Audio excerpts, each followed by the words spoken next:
Salut!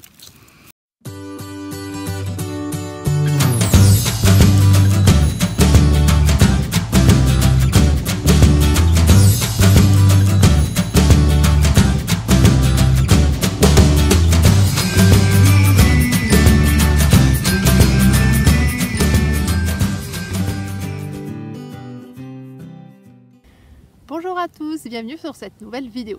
Alors on avait un petit peu envie de vous présenter qui on était tous, parce que Mitaï c'est pas juste un petit nom, c'est vraiment notre identité à nous tous. Et du coup on va se présenter individuellement, comme ça vous apprendrez un peu plus à nous connaître et à savoir qui sont en fait les Mitaï.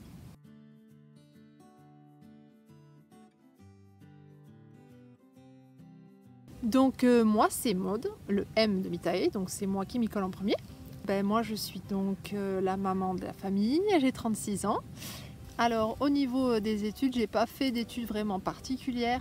J'ai eu mon bac, un bac littéraire, et après je me suis orientée plus vers des cursus artistiques.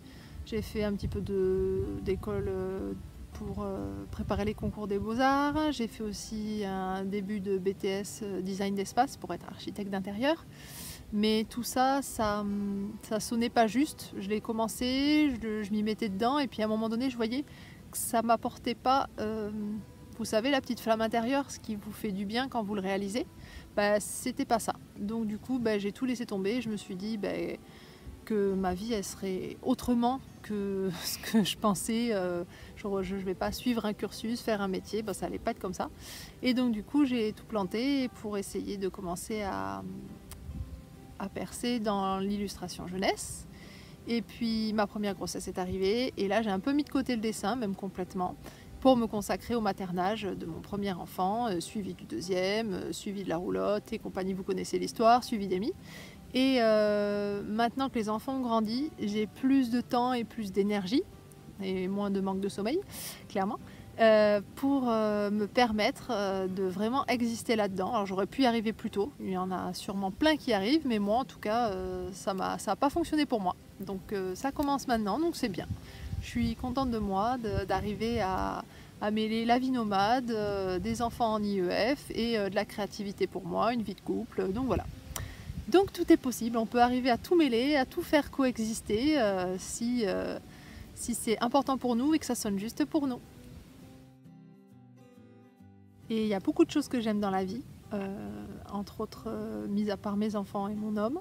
J'aime beaucoup voyager, découvrir de nouvelles choses, ça c'est très très important pour moi dans mon quotidien, sinon j'ai tendance un peu à m'éteindre si j'arrive pas à avoir de la nouveauté régulièrement, d'où la vie nomade qui me convient plutôt bien.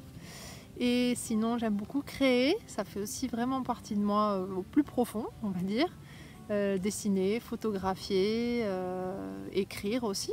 Et je souhaite développer ça au maximum afin d'en faire aussi pour moi mon revenu, je dirais, qui contribuera à faire vivre notre famille aussi. Ce que j'apprécie surtout dans la photographie, c'est tout ce qui est macro, les photos de nature, les choses qui vont aller montrer des petits détails auxquels on ne ferait pas forcément attention. Souvent en balade, les enfants et Yannick sont devant et moi je suis en arrière, couchée par terre en train de prendre les araignées en photo.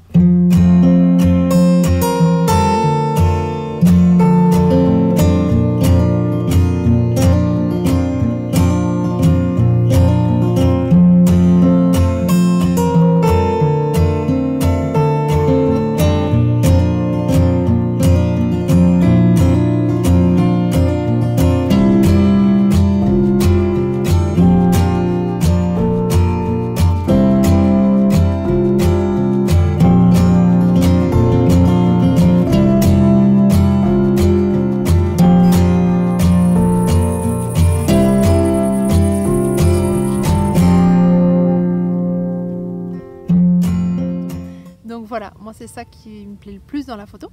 Et sinon après dans le dessin, c'est l'illustration jeunesse qui m'attire le plus, depuis toute petite en fait. Et voilà, j'ose enfin dépasser le complexe de l'imposteur et essayer d'exister moi-même par ça aussi. Et dans l'écriture, je m'oriente plutôt vers des romans jeunesse et des livres pour enfants. Et voilà, tout ça, ça me fait vibrer, tout ça, ça me fait exister. Et si je le fais pas, ben, je vois qu'il y a une part de moi qui n'existe pas. Et donc c'est bancal et ça va pas. Donc là, depuis, je dirais presque un an maintenant, je fais vivre tout ça, je fais exister tout ça. Et ça me fait vraiment du bien. Et sinon, il y a encore beaucoup d'autres choses que j'aime. Je ne vais pas vous faire une liste complète. Il y a le chocolat, il y a aussi l'odeur de l'herbe coupée. Et j'aime beaucoup aussi les nuages. Je crois que je pourrais passer une grande partie de mon temps à les observer. Un autre truc très très important pour moi, vous l'aurez compris, c'est la nature. La nature, si j'y ai pas accès, si j'en suis coupée, là pour le coup, je vais plus du tout. J'ai vraiment besoin d'un contact quotidien avec la nature, la sentir, la ressentir vibrer, pouvoir me nourrir de son énergie. C'est très important pour moi. Et je suis très attirée par la cueillette sauvage, l'apprentissage des plantes médicinales, des choses comme ça. Et tout ce qui est côté chamanisme, sorcellerie, ben, je sens que vraiment ça fait partie de moi. Et je m'y intéresse de plus en plus. La nature est vraiment un élément essentiel de mon quotidien pour le coup. Je ne peux pas juste faire un week-end à la campagne. J'ai vraiment besoin de vivre immergée à l'intérieur. Et c'est une des clés de mon bien-être.